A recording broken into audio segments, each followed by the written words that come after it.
사무엘상 18장 17절부터 29절까지 한 절씩 교독하겠습니다. 사울이 다윗에게 이르되 내 맏딸 메립을 내게 아내로 주리니 오직 너는 나를 위하여 용기를 내어 여호와의 싸움을 싸우라 하니 이는 그가 생각하기를 내 손을 그에게 대지 않고 블레셋 사람들의 손을 그에게 대게 하리라 함이라.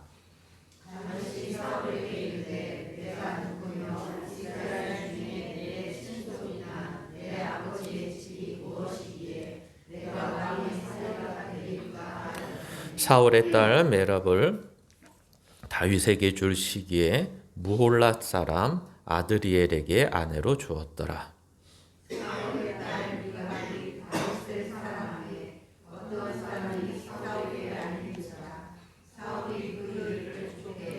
스스로 이르되 내가 딸을 그에게 주어서 그에게 올무가 되게 하고 블레셋 사람들의 손으로 그를 치게 하리라 하고 이에 사울이 다윗에게 이르되 내가 오늘 다시 내 사위가 되리라 하니라.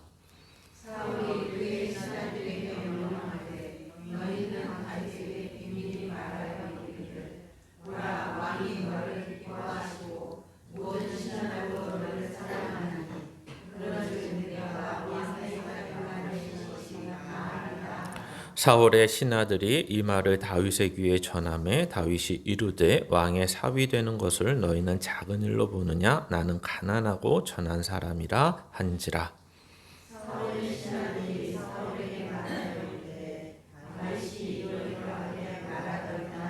사울이 이르되 너희는 다윗에게 이같이 말하기를 왕이 아무것도 원하지 아니하고 다만 왕의 원수의 보복으로 블레셋 사람들의 포피 100개를 원하신다 하라 하였으니 이는 사울의 생각에 다윗을 블레셋 사람들의 손에 죽게 하리라 함이라.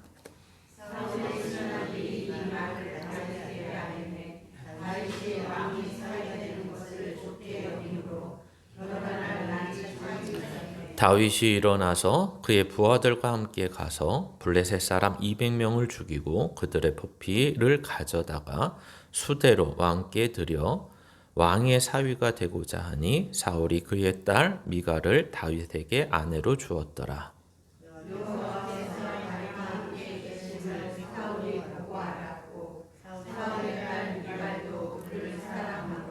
사울이 다윗을 더욱더욱 두려워하여 평생에 다윗의 대적이 되니라. 아멘. 예, 원래 요즘에 본문이 좀 길어서 이제 1절부터 마지막 절까지 29절까지 30절이 마지막이긴 하지만 29절까지 1절부터 읽어야 되는데 뭐 기회 되실 때 또 읽어보시면 좋을 것 같습니다. 그래서 오늘 말씀의 제목은 평생 대적이 되니라 라는 것입니다. 왜 이게 제목이 될 수 있느냐라고 했을 때 뭐 제목을 붙이는 여러 가지 방식과 이유가 있지만 좀 질문을 가졌으면 좋겠다라는 생각에 이 제목을 붙였습니다. 여러분들은 이 제목을 또 이 성경의 29절에 나와 있는 이 내용을 보시면서 어떤 질문들이 좀 생기십니까? 다윗은 분명히 우리가 뭐 이 사무엘 상하 또 열왕기까지 가면서 뭐 모르시는 분은 잘 없으실 것 같고 전체적인 인생의 모습은 뭐 기억하지 못하더라도 적어도 다윗은 뭐 중간중간에 문제가 있긴 하지만 폐위를 당한 왕도 아니고 하나님으로부터 또 우리가 저번 주만 이제 17장만 봐도 골리앗을 승리 가운데 이끈 위대한 이스라엘에서는 뭐 항상 말씀드리지만 지금까지 뭐 길이길이 뭐 위대한 위인 또는 뭐 조상 이런 걸로 섬기는 대표적인 사람입니다. 그래서 예를 들면 이스라엘 국기가 이렇게 별이 있는데 그 별의 이름이 다윗의 별이라고 붙일 정도죠. 뭐 아브라함의 별, 뭐 모세의 별 여러 가지 붙일 수도 있는데 굳이 이제 다윗의 별이라고 붙인 이유 중에 하나는 그만큼 다윗이 이스라엘의 그러니까 믿음 없는 쪽에서 보면 굉장히 강건한 나라, 부한 나라, 힘 있는 나라를 만들었기 때문인 경우가 있습니다. 그래서 뭐 어찌 되었든 다윗 같은 하나님의 사람 앞에도 예를 들면 지금 같은 어려움들 우리가 본문을 읽었을 때 계속해서 사울이 하려고 했던 계획이 무엇입니까? 블레셋 사람의 손을 통해서 그러니까 자기 손에 피 안 묻히고 다윗을 이제 죽이겠다는 그런 생각밖에 없습니다. 근데 이것이 한 번, 두 번, 세 번 무산이 되면 아유 안 되는구나 이렇게 끝내야 되는데 아니면 한 번, 두 번, 세 번 할 때 한 세 번쯤 하나님이 볼 때에도 자기 사람 다윗을 괴롭히는 자, 대적하는 자, 원수인 자가 있으면 내가 하나님이라면 내 백성을 건드려, 내 자식을 건드려 하면서 그 대적을 뭐 이 사울식으로 하면 없애버릴 것 같은데 그러지 않는다는 것입니다. 오히려 그 사울이 평생 대적하게 냅둔다는 거죠. 여기서 평생이라는 것은 다윗의 입장에서 평생이 아니라 사울의 죽음 때까지. 그러니까 사울이 사는 날 동안 사울은 다윗의 대적자로 그 역할을 계속하고 있다. 이 말을 하는 것입니다. 그러니까 사울이 죽어야지만 지금 이 평생의 대적, 평생의 원수의 이 내용이 없어지는 거죠. 그러니까 사울은 지금부터 해도 한참 후에 스스로 자결을 하지만 한참 후에 시간이 걸리고 다윗은 그 시간만큼을 그 대적자로 인해 고통을 받아야 된다는 것입니다. 도대체 하나님은 왜 이러한 하나님의 뜻을 가지고 있느냐? 이것이 가장 중요한 본문이 이야기하는 내용이기 때문에 오늘 제목을 이렇게 붙였습니다. 그래서 이것은 마치 제목과 더불어 생각하는 내용과 동일한 것입니다. 우리가 원수가 있고, 뭐 세상을 살다 보면 뭐 꼭 원수, 뭐 옛날 같으면 뭐 부모를 죽인 천천지 왼수, 뭐 이런 거는 요즘에 별로 없겠지만, 뭐 요즘 여러분들이 뭐 이런 인터넷 영화 같은 거 보시면 조각도시 뭐 이런 거 보면 자기가 억울함을 뒤집어 쓰면 그 억울하게 한 사람이 원수가 되지 않겠습니까?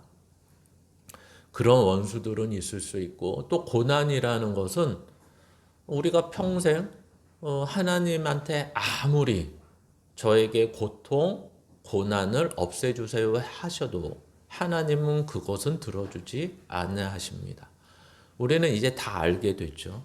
그러면 평생 꼭 대적자가 있지 않아도 평생 고난, 이 땅에 사는 동안 또는 고통이 있기 마련입니다. 그거는 이제 사람마다 경우에 따라 다를 뿐이지 누구는 이런 고통, 이런 고난, 저 사람은 저런 고통, 저런 고난이 있기 마련입니다. 그리고 원수와 비슷한 이야기지만 항상 나를 괴롭히는 자들이 있는 것이 사실입니다. 그래서 우리들은 이러한 내용들이 아예 성경이 야, 하나님 잘 믿고 우리가 믿음이 강해지면 이런 원수도 없애주고 고난과 고통도 없애주고 대적자들도 하나님이 손봐준다. 이런 약속을 했다면 우리는 오히려 하나님을 믿는 믿음이 더 좋아질 수 있을 것 같습니다. 그래서 아까도 광고를 잠깐 드렸지만 신년 예배 때 우리의 기도 제목을 혹시 있으시면 공적으로 함께 나눌 수 있는 내용이 있으면 같이 적어서 같이 나누자라고 했는데 여기서 예를 들어서 하나님 올해는 제 고난이 제 고통이 이러한 것들이 있는데 올해 꼭 해결해 주세요 라고 했더니 하나님이 진짜 해결해 주셔서 추수감사절 때 감사의 내용을 서로 나눌 때 그러한 내용들이 쫙 있는 거죠. 돈 때문에 고통당하는데 돈의 문제를 해결해 주셨고 건강 때문에 고통당하고 고난이 있는데 해결해 주셨고 뭐 자식 문제 배우자 문제, 인간적인 관계의 문제, 여러 가지 어려움들이 있는데 그 하나하나 나의 고난과 고통을 들어주시는 하나님이 다 해결해 주셨습니다. 이렇게 할 수만 있다면 우리는 굉장히 좋을 것 같습니다. 그리고 우리 입장에서는 그것이 우리의 믿음을 강하게 하고 하나님을 믿는 믿음을 더 한층 업그레이드 시키는 내용이 될 것 같은데, 신기하게도 하나님은 그러한 방법은 원칙적으로 사용하지 않으십니다. 그러니까 원칙적으로 사용하시고 일반적으로 사용하지 않으신다는 말은 그것이 진리의 내용의 한 부분이지만 진리로는 사용하지 않으십니다. 그때그때 그 사람의 수준과 믿음의 수준에 따라 아직 어린아이와 같고 아직 딱딱한 음식을 먹지 못하는 사람이라면 하나님이 어떤 분이에요? 라고 하면 제 고난 속에서 그 고난을 해결해 주신 분이에요. 돈이 없다고 기도했더니 돈을 주시는 분이에요. 아프다고 했더니 낫게 해주시는 분이요. 정도로는 하나님이 허락하시고 은혜를 주시지만 점점 믿음이 자랄수록 그것이 보편적이거나 일반적인 진리의 내용으로서 누구나 허락되는 내용으로서 사용하지는 않으신다라는 것입니다.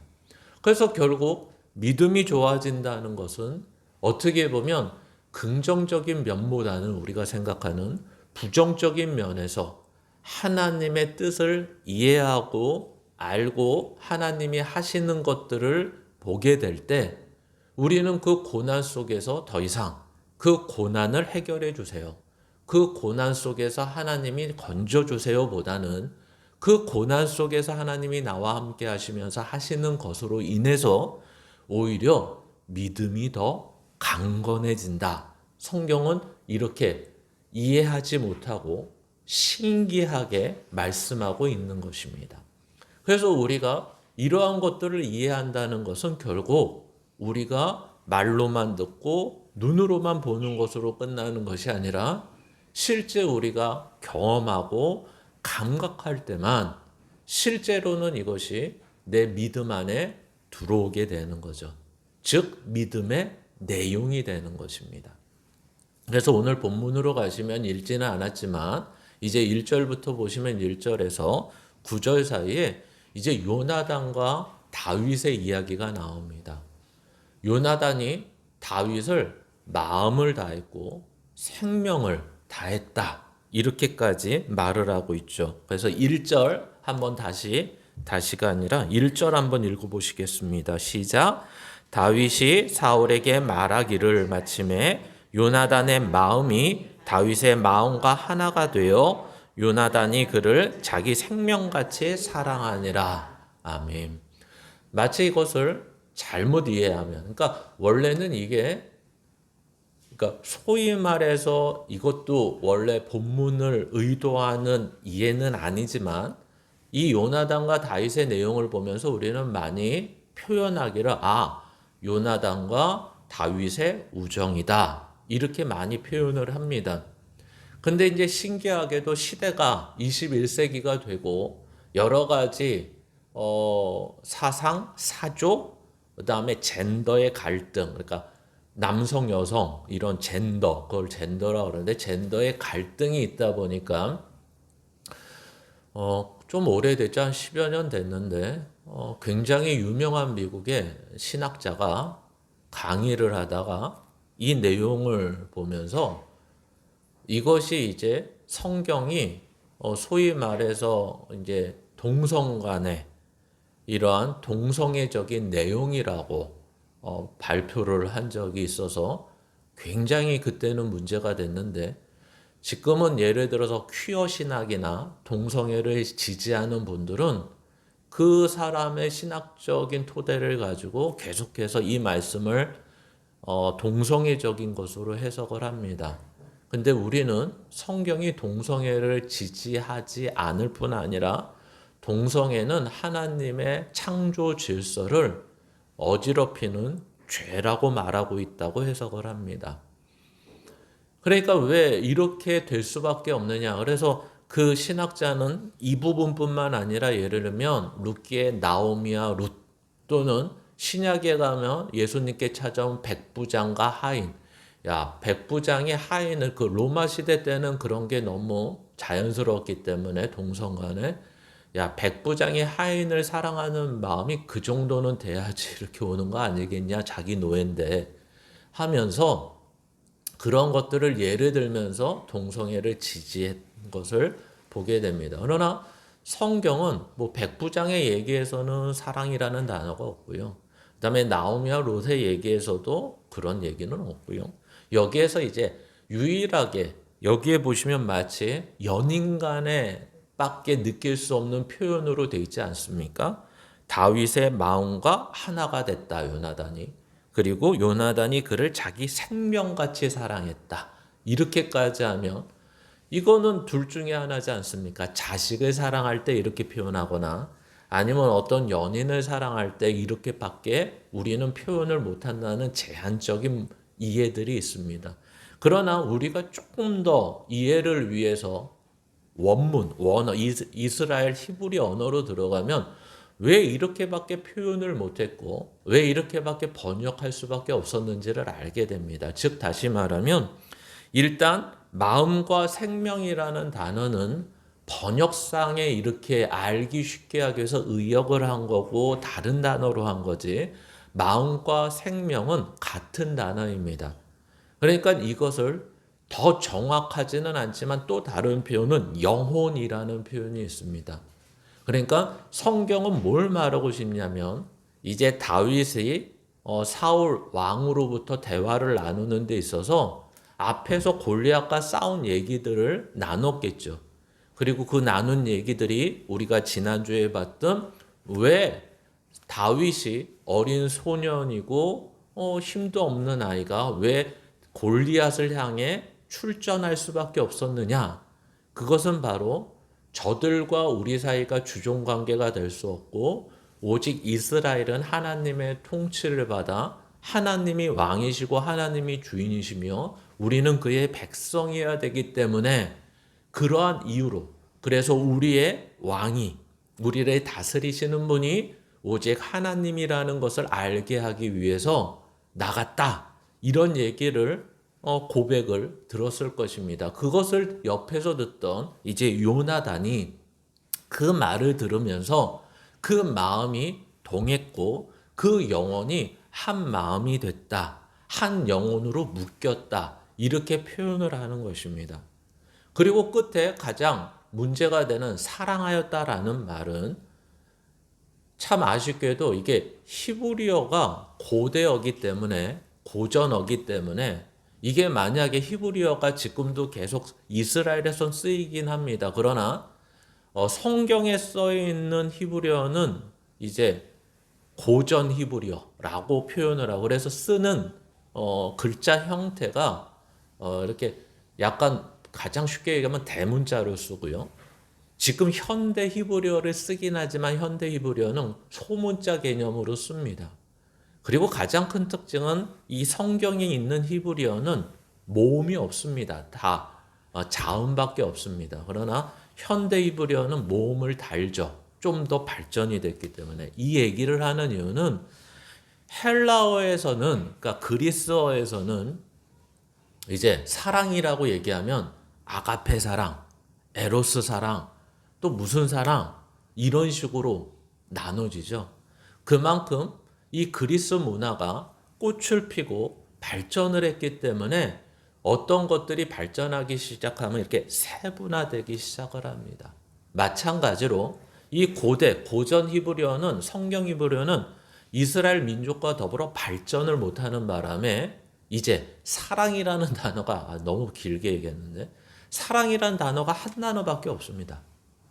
뭐 우정이라는 단어가 있다든지 연인 간의 사랑이라는 단어가 있다든지 부모와 자식 간의 사랑이라는 단어가 있다든지 이런 사랑이라는 단어가 좀 나눠져서 표현이 되면 좋겠는데 고전 히브리어, 성경 히브리어에서는 다 사랑이라는 단어가 하나밖에 없기 때문에 이것을 우리는 아까 이미 언급한 것처럼 우정이라 이렇게 이야기를 했던 것입니다. 그래서 앞에서 이야기했던 것처럼 이건 동성애를 지지하는 것이 아니라 그 영혼이 묶였고 그 영혼이 묶인 것을 그리스도 하나님 안에서 사랑했다. 그래서 우리가 신약에 오면 형제요 자매요 그리스도 안에서 서로 사랑합니다. 라고 말하는 표현과 동일하다고 이해를 하셔야 됩니다. 이거는 실제 본문하고는 별 의미가 없는데 요즘 시대상으로 너무 문제가 되기 때문에 좀 설명을 드렸습니다. 그러나 어찌됐든 본문에서는 중요한 게 그래서 요나단이 다윗에게 한 일을 보셔야 됩니다. 그는 겉옷을 주었고요. 군복을 주었고요. 자기의 무기를 주었습니다. 그러면서 그와 언약을 맺었습니다. 이러한 것들을 봤을 때 전체적인 맥락에서는 사울 집안에 있는 그 다음에 가장 후계 구도에서는 가장 영순위로 있는 이 요나단이 오히려 사울은 대적자로 등장하지만 이 요나단은 그를 대적자로 보지 않고 아까 이미 말씀드린 것 같이 하나님 안에서 마음과 생명, 그 영혼이 묶여 있기 때문에 이제 하나님의 뜻을 알았는지 몰랐는지 모르지만 이제 그가 내가 왕권을 받을 사람이 아니라 당신이라는 것을 마치 증명하듯이 하나님이 사무엘 선지자를 통해서 다윗에게 몰래 기름을 부었지만 그것이 끝이 아니라 마치 그것을 한 번 더 증명해 주듯이 이제 요나단이 그것을 한 번 더 우리에게 보여주는 내용으로 등장하는 것입니다.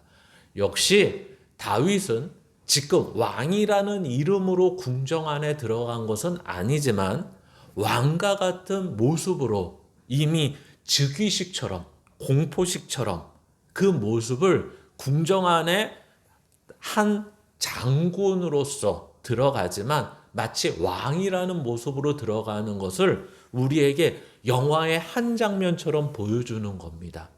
그러니까 이것은 대중이 보는 게 아니라 요나단과 다윗의 사이의 이야기를 마치 이제 우리가 보는 이 내용을 보는 자에게는 영화의 한 장면처럼 이제 공개되고 있는 것입니다. 봐라, 지금 이 내용은 하나님은 이런 뜻으로 보여주고 있는 것이다.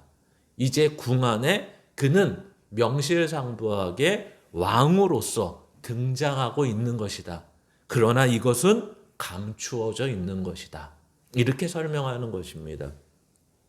근데 여기에서 이제 이 좋은 분위기에서 이제 바로 반전 아닌 반전이 일어납니다.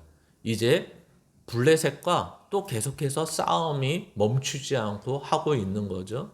그래서 갔다 왔더니 이제 사울도 쓸만한 것입니다.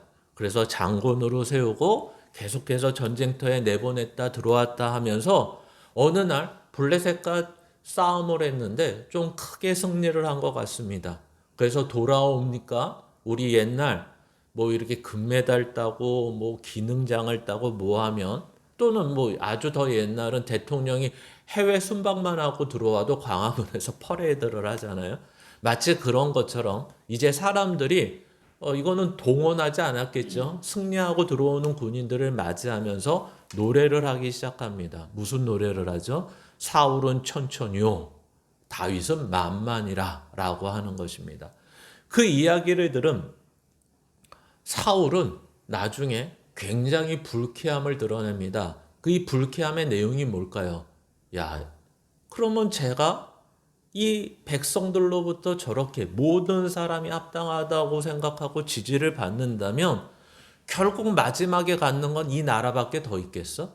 즉 다시 말하면 내 왕권을 빼앗기는 것밖에 더 있겠어? 라고 성경은 설명하는 것입니다. 근데 다윗이 이렇게까지 사람들한테 지지를 받고 전쟁에 나가서 승리를 하게 된 이유가 무엇인가? 라고 했을 때 다윗의 지혜로 인하여 이렇게 됐다라고 말을 하는 것입니다. 그러면 여기서 우리가 다음 장에 다음 단락에 가면 이해가 되지만 혹시 여기서 이해를 잘못하시면 다윗은 역시 하나님이 지혜를 주셔서 승리하고 전략을 잘 짜고 전쟁에서 이렇게 하는 사람이었구나. 이렇게 역시 하나님이 선택한 사람은 뭔가 달라. 이렇게 생각하시면 안 된다는 주의를 먼저 드리고 싶습니다. 그래서 다음 단락으로 가시면 이렇게 되는 거죠. 여기에서는 사울의 폭력성이 드러나고요. 사울이 두려워하는 모습이 드러나고요. 그리고 사랑받는 다윗의 모습이 여기에서 등장하게 되는 것입니다. 오히려 이제 악령이 그에게 들어가서 그를 힘들게 합니다. 정신적으로나 영혼적으로나 또는 상황적으로나. 왜 그렇겠습니까? 이미 사울은 천천히요 다윗은 만만이라는 이야기를 들으면서 불안한 거죠. 언제 어떻게 자기의 자리가 빼앗길지 모르는 것입니다.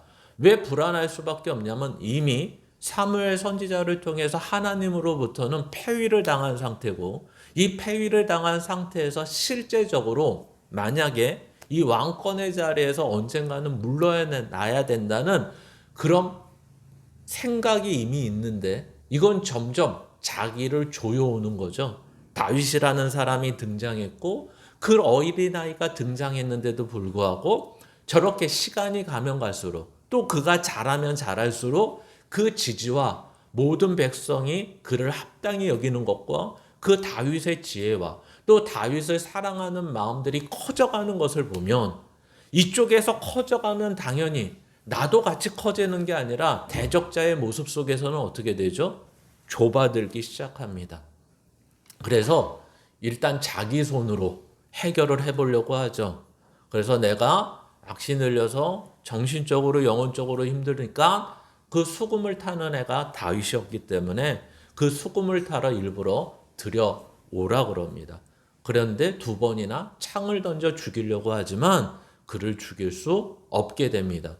그러면 이 정도로 그 근거리에서 죽이지 못한다면 어떻게 하는 게 좋을까요? 포기를 하든지 아니면 너 왕해라.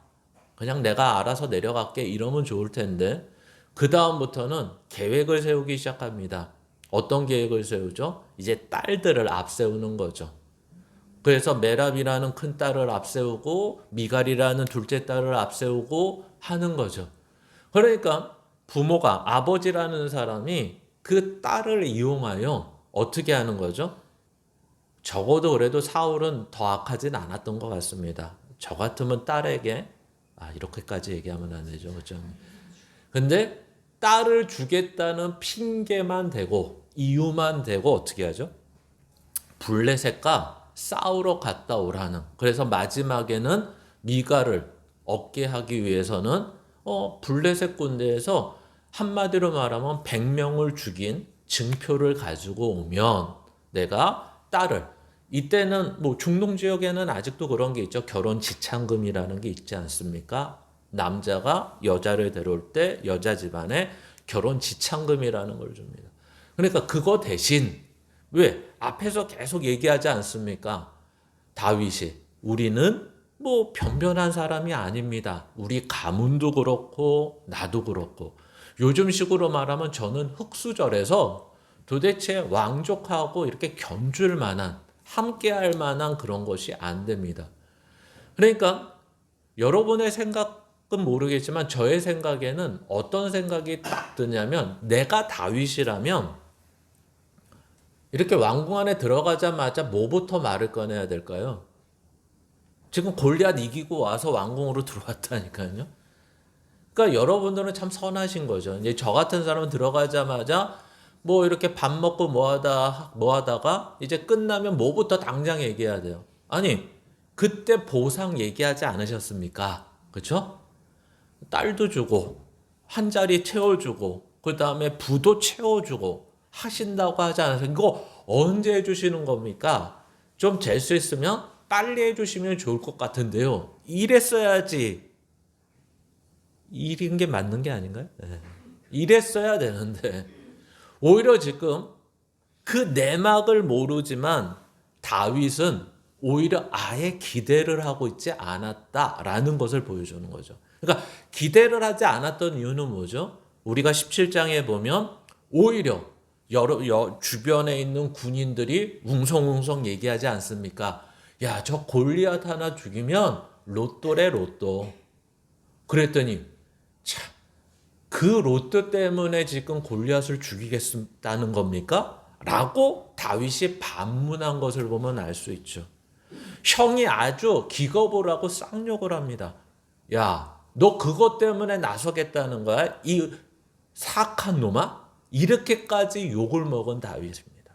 그러나 다윗 안에는 그런 마음이 전혀 없었다라는 것을 18장에 이르러서는 다시 한번 확인해 주는 거죠. 다윗에게는 오직 목적이 똑같았다는 거죠. 보상도 있고 온 땅에 하나님이 우리의 통치자라는 것을 알리겠다는 이중적인 마음이 있는 것이 아니라 그 마음에는 하나밖에 없었다라는 것입니다. 여호와의 구원은 칼과 창에 있지 않다. 그리고 오직 온 땅에 여호와의 이름이 높아지는 것이 우리의 통치자이심을 알리는 것이 주된 내용이 있음을 다시 한번 말해주고 있는 것입니다. 그래서 만약에 다윗을 칭찬한다면 이런 걸 칭찬해야 되겠죠. 야, 어떻게 어린아이의 마음뿐만 아니라 다윗의 마음 속에는 저런 마음이 있을까? 나 같으면 당장 하나님을 높이는 건 높이는 거지만 그래도 보상이 생각이 날 텐데 왜 생각이 날까요? 자기의 처지가 그렇잖아요. 항상 형제 안에서도 약간 소외가 되고 어리고 양을 치고 있고 위험한 것에 항상 노출돼 있으며 아버지마저도 자기를 그렇게 아들이 너무 많아서 그런지 별로 인정해 주지 않고 있고 그리고 이번에야말로 우리 식으로 생각하면 이제 자기의 모든 것이 상승할 수 있는 모든 면에서 유일한 모습인데 그리고 군인들마저도 백성들마저도 다들 저건 로또야 라고 말할 정도의 내용들인데 거기에 대해서 아예 감각이 없고 생각이 없었다.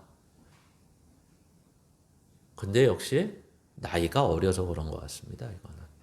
그렇죠. 왜? 나중에 보면 우리는 알죠. 그러니까 예를 들면 이런 거잖아요. 로미오와 줄리엣이 왜 죽었을까요? 셰익스피어의 원작을 보면 그들이 안지 일주일도 안 됩니다. 그리고 그들은 10대였습니다. 그래서 죽은 겁니다. 그래서 죽은 겁니다. 그렇죠? 서로 잘 알지 못하고 사랑하는 마음만 있고 아직 누군지도 몰라서 한 3, 40년 살았다면 그거는 여러분들의 생각에 조금만 살아봤어도 조금만 연애해 봤어도 이런 거죠. 그리고 10대가 아니고 한 3, 40대만 됐어도 그들은 울면서 보응금을 타려고 하지 않았을까? 이런 생각을, 악한 생각을 해봅니다. 그러니까 다윗은 어쨌든 나중에 어쨌든 간에 여기서는 칭찬받을 만합니다. 그러한 생각이 없고 그는 겸손했고 그는 온유했습니다. 즉 다시 말하면 자기에게 보상에 대한 생각도 없었고 혹시 보상을 준다고 하더라도 받을 생각이 없고 안 줘도 억울하지 않았습니다. 이것이 다윗이 굉장히 칭찬받을 만한 모습입니다. 그런데 우리가 여기에서 그런 다윗이 칭찬받을 만한 모습을 배우자가 아니라 하나 유독히 반복해서 보여주는 게 있다는 거죠. 다윗이 이럴 때마다 성경은 무엇을 얘기하냐면 하나님이 함께 하신다는 것을 이야기하고 있고 또 하나 하나님이 함께 하신다는 것을 원래는 누가 눈치를 채야 될까요? 다윗이 눈치를 채야 되는데 성경은 다윗은 하나님이 함께 하신다는 고백이나 내용을 들춰내지 않고 오히려 사울이 자기가 죽이려고 할 때 자기의 계획이 무산될 때마다 거기에서 오히려 들춰내는 것은 다윗은 여호와 하나님이 함께 하시는구나 이런 것입니다. 그래서 오히려 다윗에게 여호와 하나님이 함께 하신다는 것을 누가 강하게 느낀다는 거예요? 사울왕 대적자만 강하게 느낀다는 거예요. 그래서 어쨌다는 겁니까? 두려워했다는 것입니다. 근데 신기하죠. 두려움은 어떻게 해야 되죠? 피하고 머리 숙이고 안 보고 이래야죠. 근데 두려워서 뭐 하려고 했다고요? 죽이려고 합니다. 그러면 이 사람은 여호와 하나님께서 다윗과 함께함으로 자기가 두렵지만 실제 더 두려운 건 뭘까요? 자기가 왕위에 물려나고 이 자리에서 폐위돼서 사람들, 백성들에게 잊혀지는 게 훨씬 두려운 사람인 것 같습니다. 왜 이렇게까지 말할 수 있죠? 그가 앞에서 했던 모든 것들은 사람 앞에서 했던 모든 것이기 때문에 그렇습니다. 왜 이렇게 했어? 라고 말하면 사무엘 선지자가 물으면 백성들이 또 백성 앞에서 내가 백성들에게 잘 보이게 해주세요.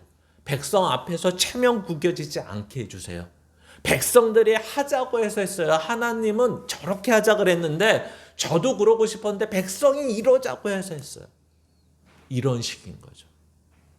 그러니까 그 자리에 올라오면 그 자리에서 물러나거나 또 그 자리에 있지만 백성들로부터 눈총을 받는 것이 너무 두려운 사람인 것 같습니다. 그러니까 분명한 건 이런 거죠.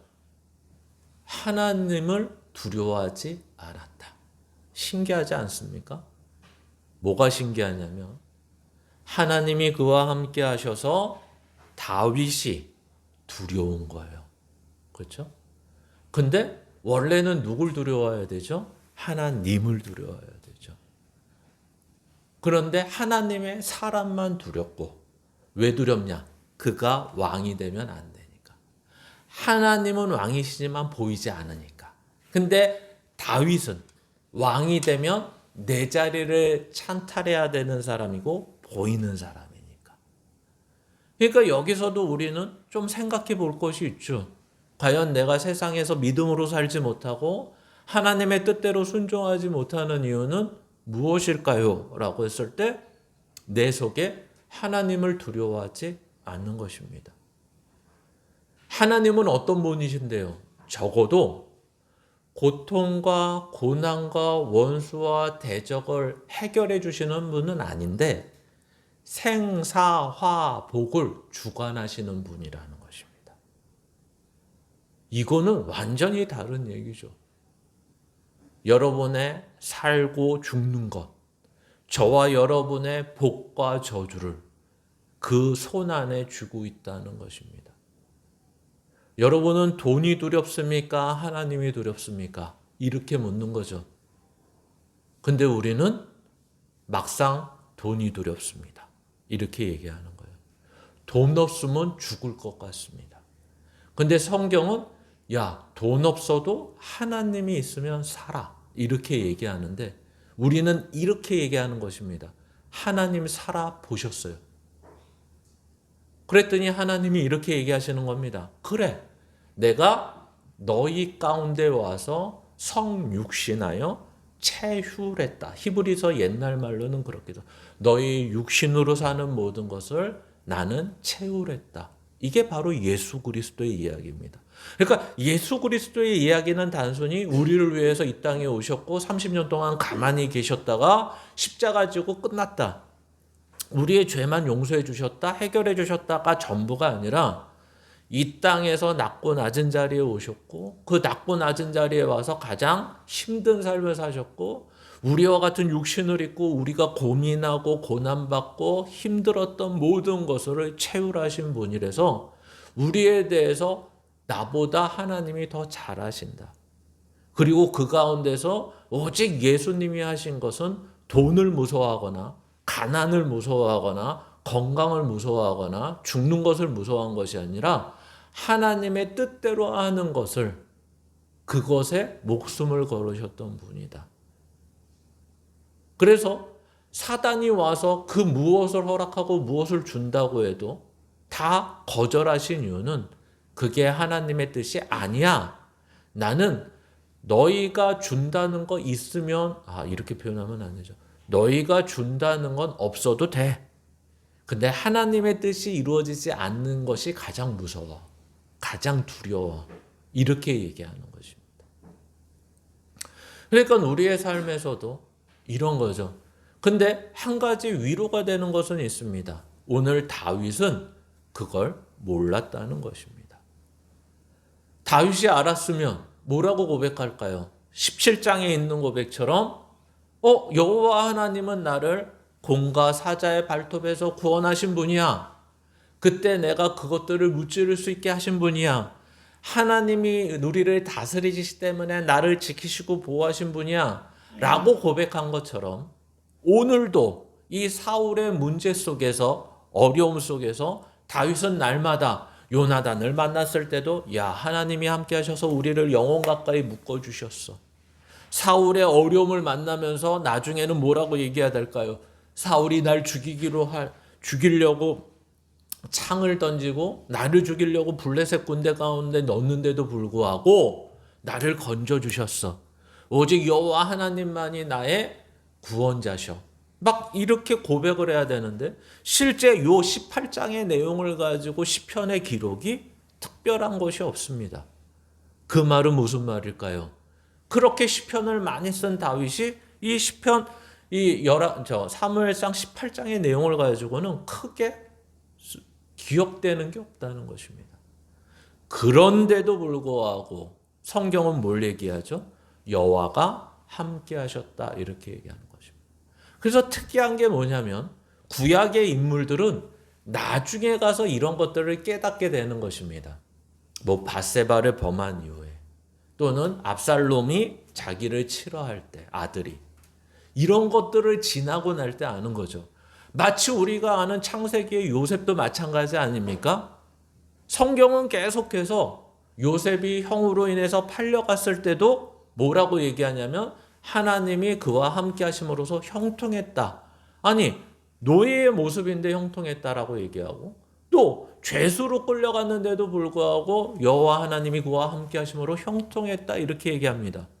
그래서 무려 성경식으로 얘기하면 한 10장이 넘어가서야 그제서야 형들이 그 기근 속에서 어쩔 수 없는 만남이 이루어졌을 때 그때서야 요셉이 말하는 거죠. 야, 하나님이 이것을 위해서 나를 먼저 여기 보내시기 위해서 이런 일이 있었고 나를 그때 알게 됩니다. 그러니까 이 다윗과 이 요셉이나 또는 모세도 마찬가지고 그 어떤 사람들도 이 당시에는 오히려 대적자의 눈에는 보이는 게 그 사람들 눈에는 안 보이는 거죠. 그러나 이미 나중에 더 한번 확인하겠지만 그들의 마음속에 하나님이 오셔서 그들의 영혼 속에 하나님이 오셔서 그들을 다스리고 있음을 우리는 여기서도 보고 나중에는 이제 사무엘상 한 30장 가시면 그때 고백하는 내용을 보게 되는 것입니다. 근데 우리는 이미 체험 속에서는 아시는지 모르시는지 모르겠지만 성경 말씀 속에서는 이 다윗의 이야기를 보여주고 요셉의 이야기를 보여주고 그 어떤 인물의 이야기를 다 보여주면서 알게 하시는 거죠. 저와 여러분의 삶에 지금 하나님이 어떻게 하고 계십니까? 라고 하면 함께 하고 계십니다. 그래서 무엇을 하고 계십니까? 이 대적자의 손에서 이 고난과 고통 속에서 그것을 해결하시는 하나님은 아닌데 보편적으로는 그 가운데서도 우리를 눈동자같이 지키시고 보호하시고 하나님의 사람으로 살아갈 수 있게 하십니다. 이것이 오늘 성경이 우리에게 보여주는 것이죠. 그래서 오늘 같은 내용 속에서는 뭐가 직접적인 근거가 되느냐? 어떻게 다윗이 지혜롭게 다스리며 출입하며 지혜로 승리할 수 있느냐라고 했을 때 하나님이 그와 함께 하심으로 갖게 되는 것입니다. 그래서 성경에서 말하는 지혜라는 것은 굉장히 넓게 쓰여집니다. 그러니까 우리가 시편식으로 얘기하면 하나님이 지혜의 근본, 지혜와 지식의 근본 되신다라고 했을 때 솔로몬에게는 어떻게 쓸까요? 솔로몬이 하나님 앞에 기도를 하다가 하나님이 등장하셔서 이렇게 얘기합니다. 금도끼 줄까 은도끼 줄까? 그렇죠? 너 나한테 너가 나한테 마음에 합하였다. 너 제사 드리는 거 보고 너 마음 상태도 보고 이러니까 내 마음에 합하여서 너에게 주고 싶은 것들이 있다. 무엇을 줄까? 라고 했더니 솔로몬이 뭘 달라 그러죠? 내가 재판할 때 옳은 재판을 할 수 있도록 해 주십시옵소서. 그랬더니 하나님이 뭘 주시죠? 지혜와 총명을 주셨다. 그 지혜는 그래서 이 땅의 지혜가 아니라 하나님의 세우심을 받은 자, 특별히 솔로몬은 왕으로서 그 재판이라는 것은 단순히 법관, 재판관을 얘기하는 것이 아니라 다스리는 통치자로서 가져야 되는 내용을 설명하는 거죠. 그걸 지혜라고 합니다. 우리에게는 지혜가 뭘까요? 신약 성경에 보면 분별할 수 있는 능력입니다. 이게 하나님의 뜻인가? 이게 하나님의 사람으로서 해야 되는 것인가? 하나님의 뜻대로 내가 해야 되는 데 있어서 분별하는 것을 지혜라고 말합니다. 크게. 그러니까 오늘 다윗에게 준 것은 뭐죠? 하나님의 뜻대로 살아가게 하는 모습입니다. 전쟁을 하더라도 하나님의 뜻대로 하는 것입니다. 백성들에 출입하면서 하는데도 하나님의 뜻을 따라 사는 모든 것입니다. 그러니까 하나님을 전했다, 하나님을 고백했다가 아니라 하나님의 뜻대로 하는 법들을 하나님이 함께 하심으로 그를 가르치고 이끄셨다. 이렇게 설명하고 있는 것입니다. 그러니까 단어가 세상에 권력을 가진 사람들은 뭘로 그것을 유지하려고 그러죠? 폭력으로 유지하려고 하는데 하나님의 왕들, 하나님이 세우신 왕은 무엇으로 그들을 다스리죠? 지혜로 다스리며 사랑을 받는 자가 되어가고 있는 모습이 있는 것입니다. 마치 예수님이 자라면서 하나님이 함께 하시면서 하나님이 그를 사랑하실 뿐만 아니라 사람들이 그를 사랑하는 것처럼 오늘도 다윗도 단순히 왕이라는 왕관을 쓰고 지금 궁정에 있는 것은 아니지만 아까 이미 감추어진 지의식을 통해서 그 왕의 모습을 하나하나 보일 뿐만 아니라 자라가는 다윗의 모습을 보게 되는 것입니다. 그래서 다음 장으로 넘기시면 그렇게 되는 거죠. 신비한 생존이라는 것입니다. 결코 왕이 나서서 죽이겠다고 작심하면 아니 아주 심한 말로 우리나라 권력자가 어떤 한 사람을 죽이겠다고 작심하면 그 한 사람 못 죽이겠습니까? 우리 생각으로는. 그러나 오늘 다윗의 모습을 보면 모든 것이 무산되는 모습을 보게 됩니다. 그 사울왕은 신실함도 없습니다. 그러나 그 다윗의 모습 속에서 보여지는 거죠. 그러면서 자기는 이것을 받아들이기가 너무 어렵습니다. 라고 하지만 결국 이 결혼을 받아들이죠. 받아들이는 이유 중에 하나가 뭘까요? 성경은 미갈도 그를 사랑하였더라. 다윗을 사랑하였더라. 라는 것입니다.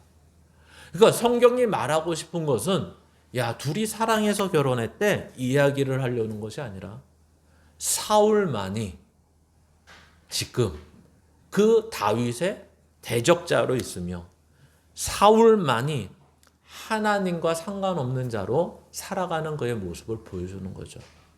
같은 궁정 안에 있는 그 요나단이나 미갈, 자기의 자식마저도 이 사울과 다른 그 다윗이 하나님과 함께하며 그를 지지하는 그런 모습들을 보게 됩니다. 그래서 아까 이미 언급한 것처럼 이런 게 아니죠. 야, 사울이 나를 창으로 던지고 블레셋 군대 보내서 자기 손에 피 안 묻히고 날 죽이려고 했는데 야, 그래도 나 못 죽일 거야. 나는 하나님이 함께 하셔. 이런 믿음이 가지고 있지 않습니다. 그렇죠? 오히려 다윗은 그냥 나가서 표피 100개? 오케이. 딱 나갔는데 몇 개? 200개. 이렇게 되는 것 뿐입니다. 나가서 전쟁해. 오케이. 천부장이 딱 돼서 나가서 전쟁합니다. 근데 이기고 와. 그리고 사람들이 칭송해. 이런 것 뿐입니다. 거기에 대해서 다윗이 고백하지 않습니다. 여호와 하나님이 함께 하셔서 나는 백정백승했습니다. 여러분들 날 칭송하지 마십시오. 하나님이 하신 겁니다. 이러지 않는다는 것입니다. 그러니까 그가 교만했다 이런 얘기를 하는 것이 아니라 하나님이 하나님의 사람을 세우시는 데 있어서 하나님으로 인해서 살아가게 하시는 그의 모습들이 있다는 것입니다. 그러나 이 말씀 속에서 곰곰이 생각하셔야 되는 건 그거죠. 아무리 백전백승하면 뭐 하겠습니까? 그렇죠? 인생이 왜 고달픕니까? 라고 물어야죠. 왜 고달플까요, 앞으로? 사울 때문에 고달픕니다. 승리를 못하거나 성공을 못하거나 힘이 없어서 고달픈 게 아니라 대적자로 인하여 이 땅의 죄로 인하여 고달픈 인생을 사는 것입니다. 그러니까 우리에게도 똑같이 이야기할 수 있는 거죠. 당신은 왜 고달픕니까? 그래서 어떤 사람이 말합니다. 당신을 보면 저는 부럽습니다. 이것도 잘 되고 저것도 잘 되고 저는 그 정도만 잘 되면 좋을 것 같습니다. 그러면 뭐라고 얘기하죠? 댁이 몰라서 그럽니다. 그렇죠? 그게 아무리 잘 되면 뭐합니까? 그러니까 나이 들어서 요즘에 연말에 이렇게 모이시는 노인분들이 많으신 것 같아요. 보면 뭐가 제일 좋은 거라고요? 건강이 최고야. 자식 새끼 필요 없고 뭐 돈이 있어도 돈 있으면 뭐해? 다 병원 다니느라고 쓰는데 그렇죠? 이런 말들 많이 하시는 겁니다. 그러니까 우리의 인생 속에 하나님은 뭘 하시냐? 그래서 어떻게 하시냐를 좀 더 고민해야 됩니다. 그래서 우리가 이 본문에서 이해해야 되는 내용은 몇 가지가 있습니다.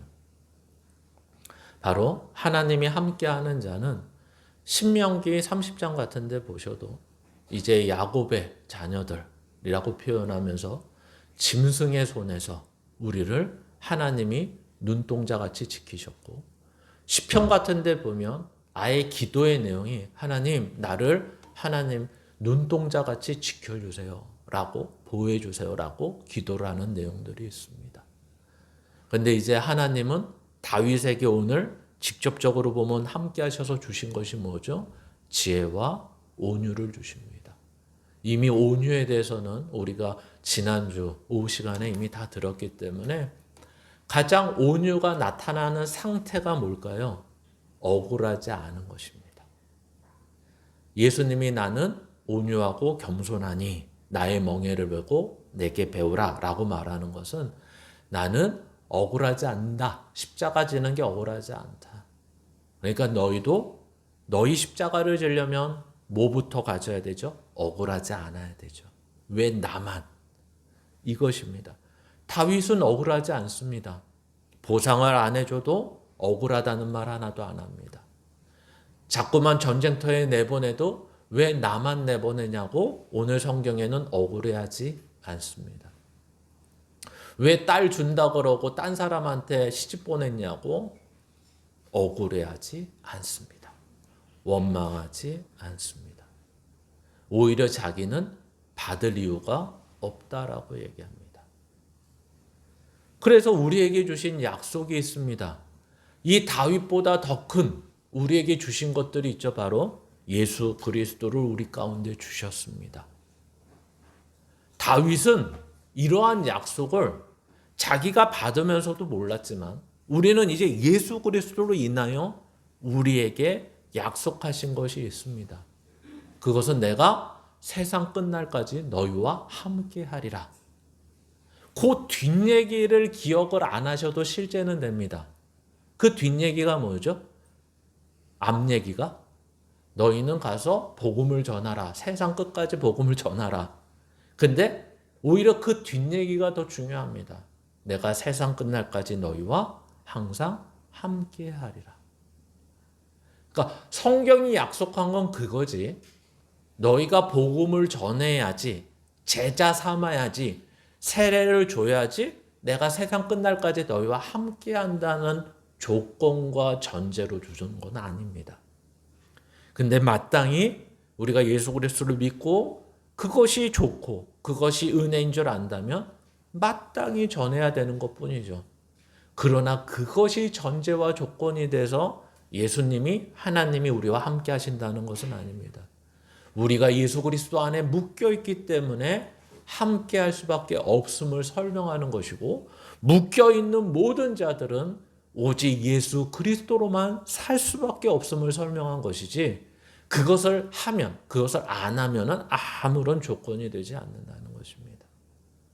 그래서 우리에게 이 땅에 살면서 아까 신명기에 이미 광야 생활을 하면서 하나님이 눈동자와 같이 그를 지키시고 보호하신 것처럼 우리의 삶에도 오늘 다윗과 같이 지키시고 보호하시는 거죠. 우리만 느끼지 못하지. 그렇게 대적자가 있고 그렇게 고난이 있고 그렇게 고통이 있는데 그것이 해결되지 않는데도 살아가는 거 아닙니까? 그러면 우리는 그것이 해결되지 않는데도 왜 살아갈 수 있느냐?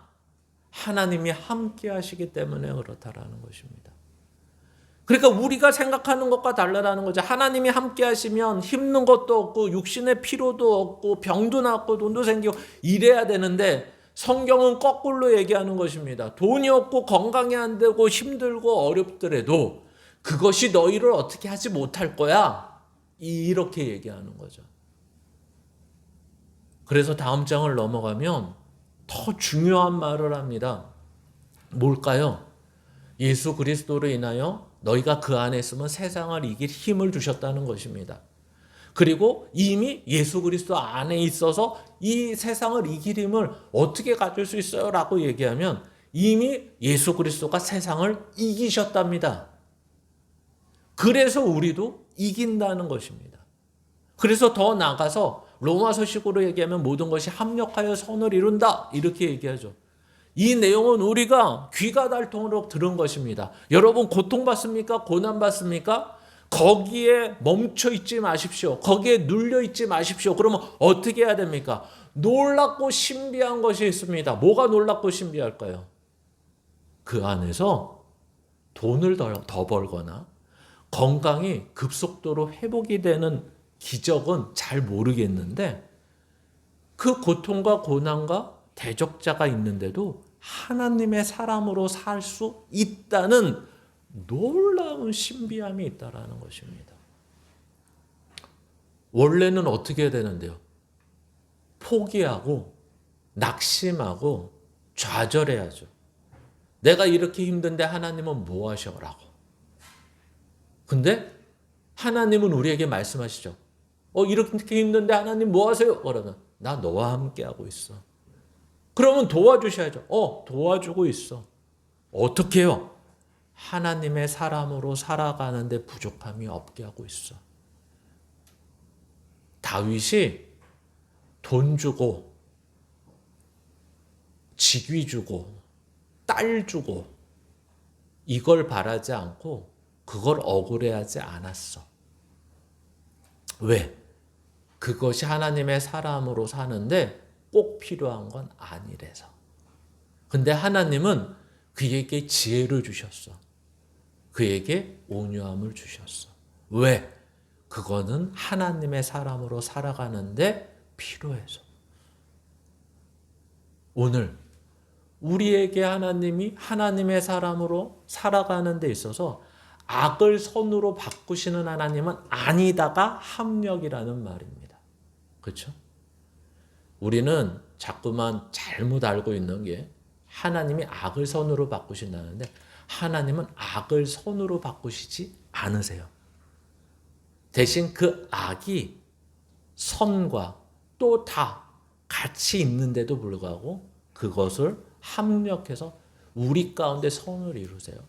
사울이 날 죽이려고 하는데 사울을 바꾸시지 않으세요.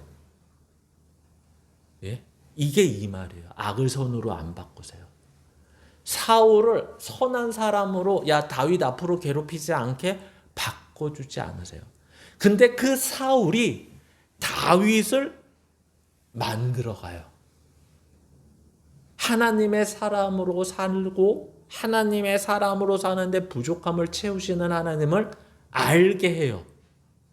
이것이 선을 이루는 것입니다. 그리고 우리 가운데 지혜와 겸손과 온유의 열매들을 다윗을 맺게 하신 것처럼 우리 가운데 맺게 하십니다. 그래서 마지막으로 말씀 읽고 설교를 마치겠습니다. 다 같이 요한일서 5장 4절과 5절의 말씀입니다. 같이 읽습니다. 무릇 하나님께로부터 난 자마다 세상을 이기느니라. 세상을 이기는 승리는 이것이니 우리의 믿음이니라. 예수께서 하나님의 아들이심을 믿는 자가 아니면 세상을 이기는 자가 누구냐. 아멘. 바로 우리의 믿음은 지금 말씀드린 이 믿음의 내용을 채워가시며 믿고 따르는 저와 여러분이 되시기를 주님의 이름으로 축원합니다.